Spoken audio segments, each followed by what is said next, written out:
what's the name of this thing here? What up, 8 o'clock? And let us add Facebook, and we're ready to go.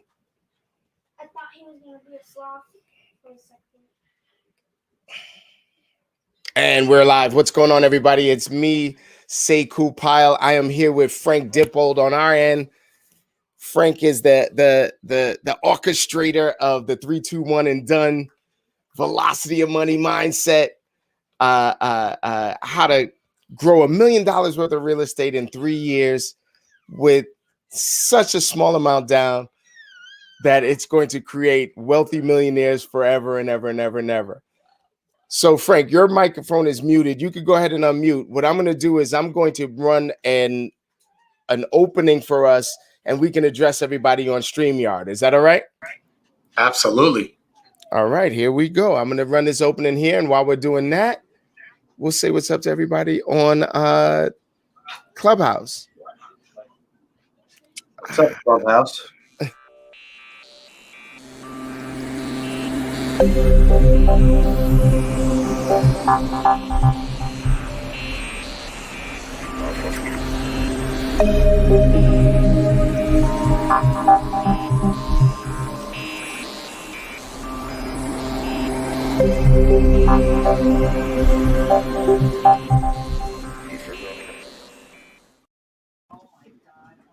Frank.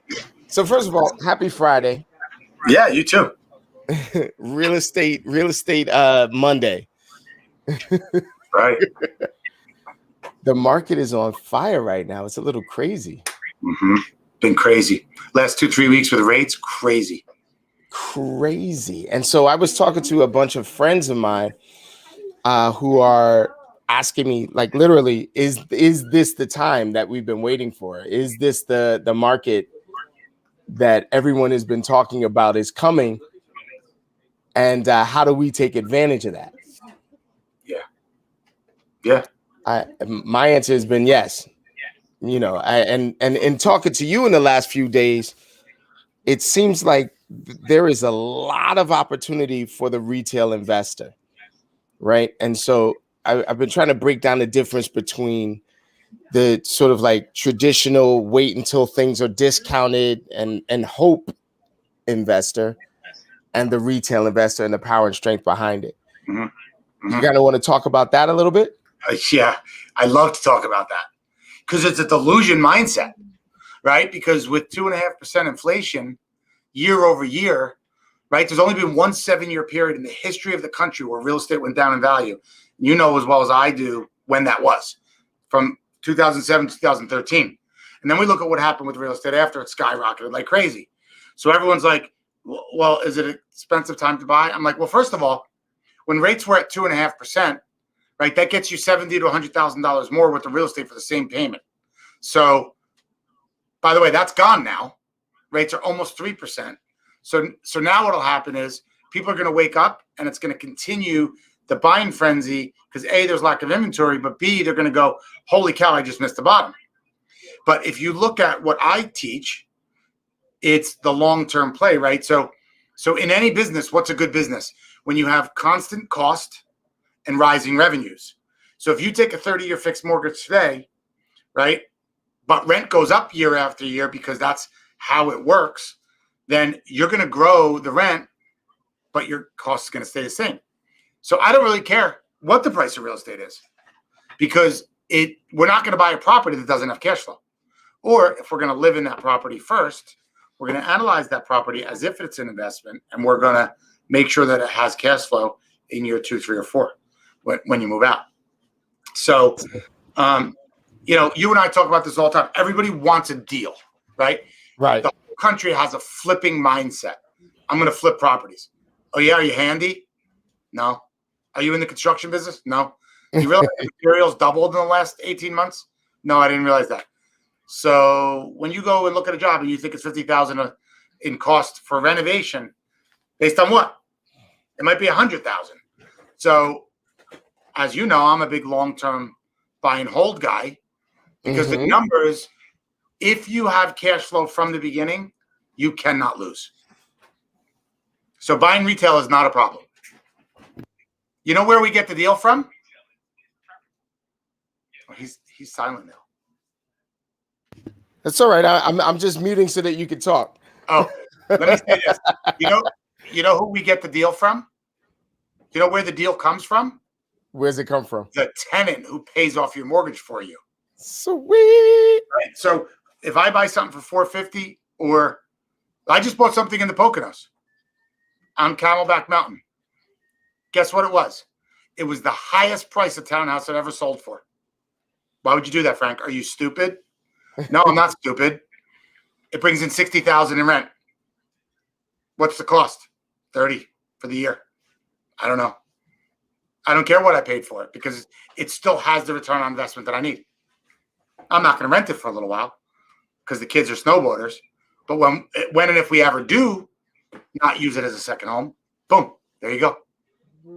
This is awesome. This is awesome. My phone is ringing off the hook with nothing but offers and deals and things like that. And I'm wondering how many other agents are experiencing buyers in abundance and a lack of inventory because the sellers don't realize that this is the perfect environment to step up their game, right? To take themselves from a 3-family to a 2-family, but leveraging that 3-family into that 2-family. And then how many opportunities like that are out there? Mm-hmm. You know, you said to me, we were on a boat in the fall, and you said to me that if you could, you would sell you would get out of your 1-family to get into a 3-family to start this process all over again. Heck yeah. You know, absolutely. Because most people do it backwards, right?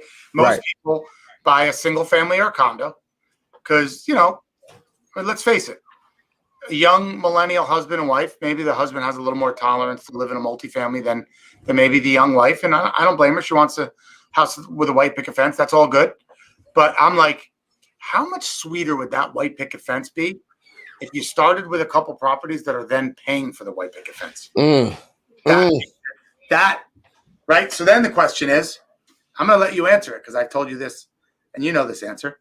Is real estate an asset or a liability? That is perfect. Hold on one second. I gotta. All right. So we're muted. Awesome. I'm working in 2 different directions now. You guys, ladies and gentlemen, you are on the inaugural voyage of us going live on Facebook and on Clubhouse at the same time. So real estate as an asset or a liability depends on how you set up your universe. Mm-hmm. Most of us set it up as a liability. Correct, because we have to go to work every day to pay for the house that we live in. But, you know, some of these people I train, all we got to do is buy a 3-family, then a 2-family, then a 1-family, and the 3 and the 2 are going to pay for your 1. So picture that. So picture that. We're buying property to pay for other property, right? We're leveraging, and so everyone is looking for a cash on cash return. Right? You know, how much return do I get on a property? Let's just talk about the logistics, and these are all sound investment strategies, right? So I'm not going to get into the entire Velocity of Money workshop. You guys have to come out to the Velocity of Money workshop. There's a university being attached to it. There's all kinds of opportunities. We'll get into that in a few minutes. But I just want to sort of break down a mindset that has been present in the market for decades that only works sometimes. There's a very small percentage of the time where this works to your advantage and not to your liability, the way we were talking about, right? Sure. So you buy a property in an area that's up and coming. You got the quotes on the up and coming. And further, you get that property because you can get it at a discount. Because the property is in an area that's up and coming, the area usually trades at a discount. But then that's not usually enough for an investor, right? Because, you know, that's a gamble, right? So you got to not only get a property at a discount because of the area, you also have to get that property at a discount because it's a discount, right? So you got an additional X percent off. So usually whatever price it's on the market for is already discounted because of the area. Then as the buyer, as the investor buyer, you buy that property and you get it for another 25, 30, 40% off. Yay, it's a win. Usually it's some sort of short sale or some sort of buy and flip or something like that. Well, you take that property and 10 months later, you put it back on the market. Maybe you do some improvements to it. You spend a few $1,000s, a couple of grand, maybe 10 grand to improve it. Maybe you got to do more because, that's what it's, you got it in this depressed area. So you got to raise the value of the property. You put it back on the market. What are you getting for that place? What's the what's the return on that investment? You're gonna get a couple of grand. You're gonna get $10,000 more than what you spent on it. Usually it's a wash, and I don't know. Maybe I'm wrong. Am I wrong on that? No, not at all. So, 551 Observer Highway, 1999, $179,000. I bought a 2-bedroom, 2-bath condo. I bought it with a roommate. We got sick of each other after 8 months. We're like, let's sell this place. I sold it for $209. Thought I was the smartest guy in the world. I think we split $8,000 each after realtor commissions. And I was like, wow, this is great. We made what's that worth today? 2-bedroom, 2-bath at the 551 Observer. It's hard to say, man. With all the assessments and all of the repairs, right. It's hard to say. But I'm gonna be honest with you, it's probably not more than 550. Yeah. Maybe. But if I had kept it, right, and put a tenant in it, and I had the tenant pay the mortgage off for me in 15 years, my $8,000 that I put in my pocket, I probably bought beer with that because I was 26 years old, right, would now be a $500,000 asset. What are you getting in rent on that unit? $2,500? Oh my God. Yeah. At $2,500 at least. $3,000? Maybe $3,000. Right. So $1,500 each tenant. Each bedroom. I did that a couple of times, and then there was a bunch of real estate that I have kept. But those are examples of, our brains are not Excel spreadsheets. So we don't understand the compounding value of an asset and the compounding value of rent increases over time, right? The seminar, right? The slides. If we have $36,000 in rent today on a property, what is that rent in 20 years at 2.5% inflation? Oh my God. Right. So everyone listening, 36,000 today, 2.5% inflation year over year. What's the rent going to be in 20 years? You're talking to an ignorant realtor that's using the old spreadsheets in my brain, right? Yeah. All right. Well, it's a rhetorical question. I'll give you the answer. $53,100. Wait, Frank, you were muted on Clubhouse with that. Say it again. 53. Yeah. $53,100. Now, what is it in 30 years? By the way, I'm not this smart. My brain doesn't compute. I just memorize. You got the whiteboard behind you. That's all. Yeah, that's different. Yeah, exactly. In 30 years, it's $62,000. Jesus. So you have the same mortgage. We're going to pay it off in 15 or 20. We're always going to take a 30. We're going to pay it off in 15 or 20 with the tenant's money. So the costs are the same. You're always going to have property taxes. And the rent almost doubles in 30 years. Imagine if we put that in a trust for our kids. Imagine when their kids had kids, what that one property would spit off for the next generation to come. It'd be that is insane. Yep. That is insane. I used to work with this really brilliant guy who was preaching the buy and hold scenario with 15-year mortgages a few years ago, and would say to me, Sekou, the reality is that these flips are too big of a gamble. Mm-hmm. And he says that, the real power comes in what we can do with the yield of a buy and hold. Yep. And the strategy that they had was buy 15 properties in 15 years, put them on 15-year mortgages.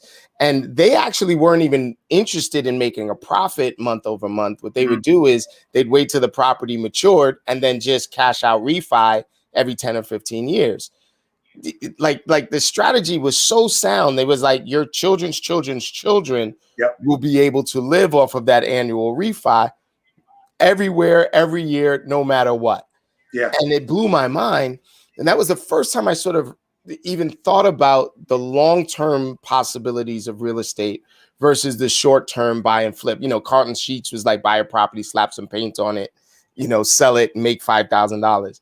Well, what we're looking at is yield over appreciation, right? And so you are, I call you like the harbinger of yield. Like you are bringing yield to the forefront. And when I'm talking to landlords, when I'm talking to retail investors about yield, they're like, oh yeah. No, I expect 25, 30%. This is their minimum. Yeah. For their yield.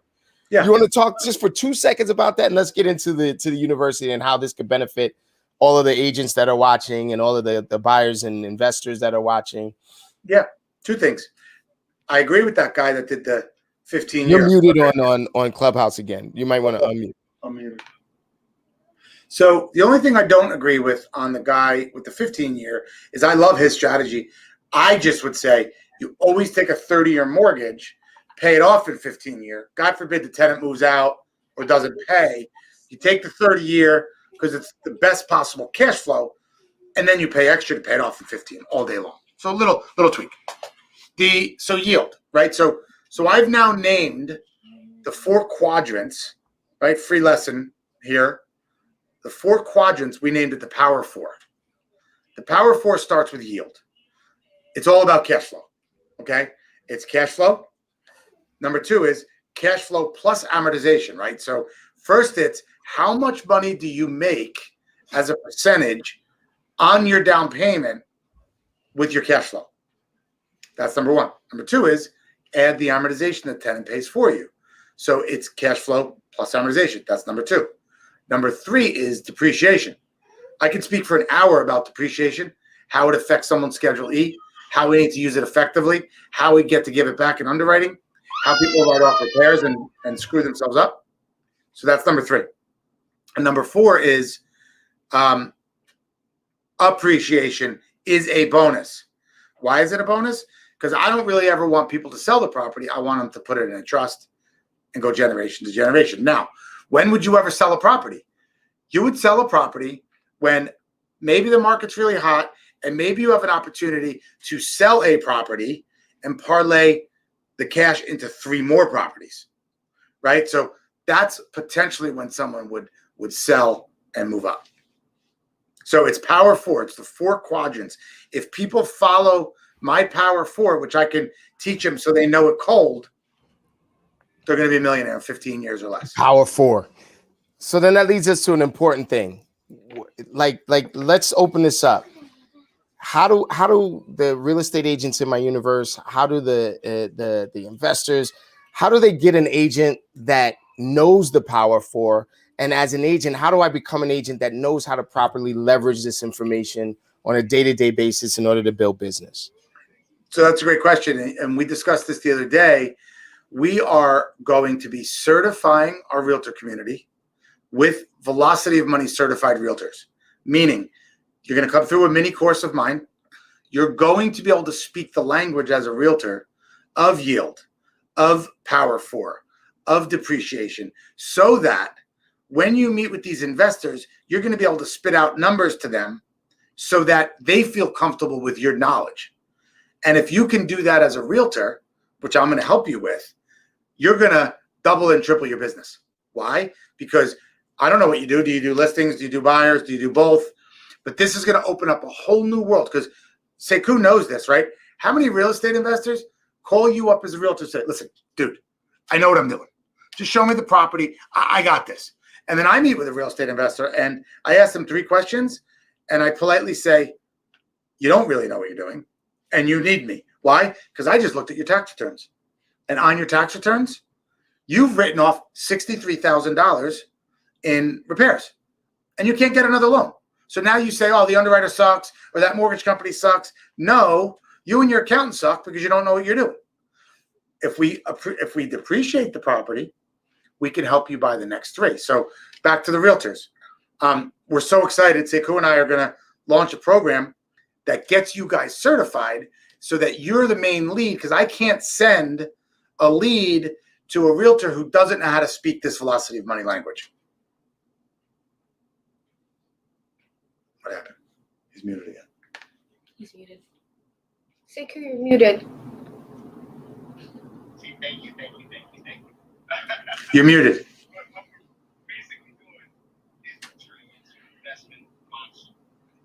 He's still muted. Is there a chat? Yeah, perfect. Can you hear me on both, Frank? Now, yeah, I wasn't. All right. Yeah. All right. So every real estate agent I've ever met is always looking for the investor client so they can put their hands behind their head and 40 units at a time. For what we're looking to do is we're looking to create real estate investment monsters. We're looking to create agents that are going to be able to have a conversation, qualify their investors, qualify their buyers, create investors out of their friends and family and the people in their lives that want to properly leverage real estate for the rest of their lives. And we're going to look to create probably another 12 to 15 transactions a year if you're following along with this process and this service. So, Frank, where do they go? How do they get in touch with us? What are we doing? What are we offering them? Yeah. So, Jazz, what email are we using for them to get in touch? My Gmail, the Velocity Money. hello@thevelocityofmoney.com. Is it Velocity Money or VOM? The Velocity. Okay. hello@velocityofmoney.com. Or All right, let me put it in the banner here. Yes, sir.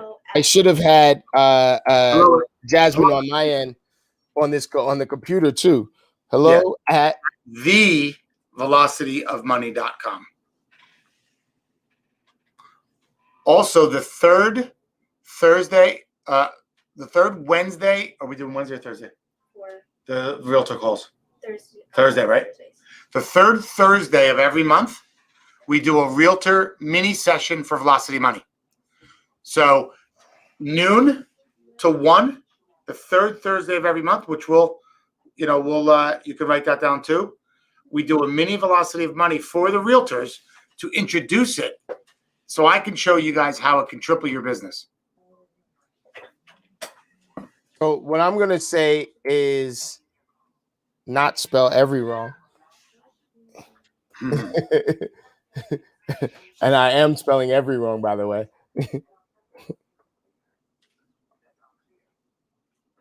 Third Thursday of every month.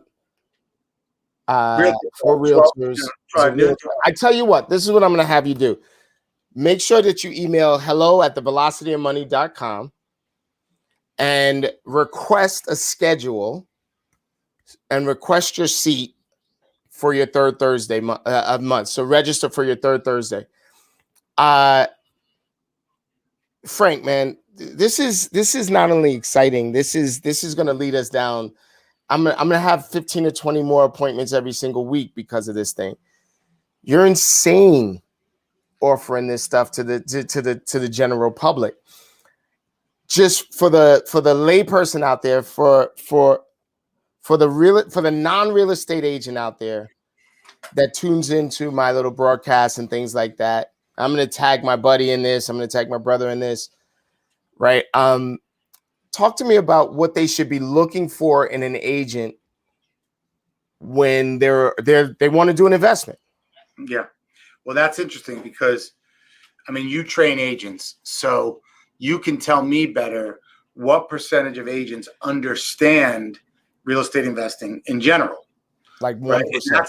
That's why I'm so excited about my Velocity of Money coaching program, because not only am I going to coach people one-on-one, but I'm also going to coach people in a group setting, and I'm also going to offer video coaching, which is the least expensive route. But now we're going to certify realtors, right? Because what are the Tom Ferries and Mike Ferries teach people? Cold call, do this, do that. Ours is different. Ours is we need to educate our buyers. If they see us as a commodity, which they see loan officers and they see realtors as a commodity, what do we do different to educate them so that they see value in us? That's number one. Number two is I want to make sure everybody realizes something. If you're a realtor in Florida or Kansas or California where there's not a lot of multifamilies, we also have created a product called Single Family Fast Track, which shows people how to buy 3 to 5 single family properties with less money down or low down payments and turn them into investments. So it's not just multifamilies, because there's only certain areas of the country that are multifamilies. But I'm so excited because every time I have a conversation with a realtor, one of two things happens. They A, don't listen at all, or B, the light bulb goes off. And they go, holy cow. Why not wake up with 40 buyers on January 1 who are so fired up about what we just taught them the previous year that we have business on January 1 versus I have to start over this year and find my next 40 clients. Dude, man, I've been preaching the art and science of banking your business, depositing business in November that shows up in January. Yeah. So if we're really on point, if we're really on point, we're depositing business monthly to show up annually. And if we're doing this right, the same investor is going to be at least 4 properties deep with you over the next 5 years. Yeah. If we're doing this right, the same investor is going to introduce you to other people in their lives that they want to have the same kind of experience. What you're doing is you're breaking the system. We're revamping it. We've got a group on Facebook, a private realtor group. You know, I do a little bit of screening to make sure that it's just realtors in there and very, very few vendors. You're one of the very few vendors that is in the commitment to capping group, mostly because you're there to educate realtors. You're there to educate them on how to grow business and things like that. So, you know, we're multiplying our effectiveness, right? But that commitment to capping group is designed to get realtors productive, is designed to get them asking more questions. How do I do this? How do I do that?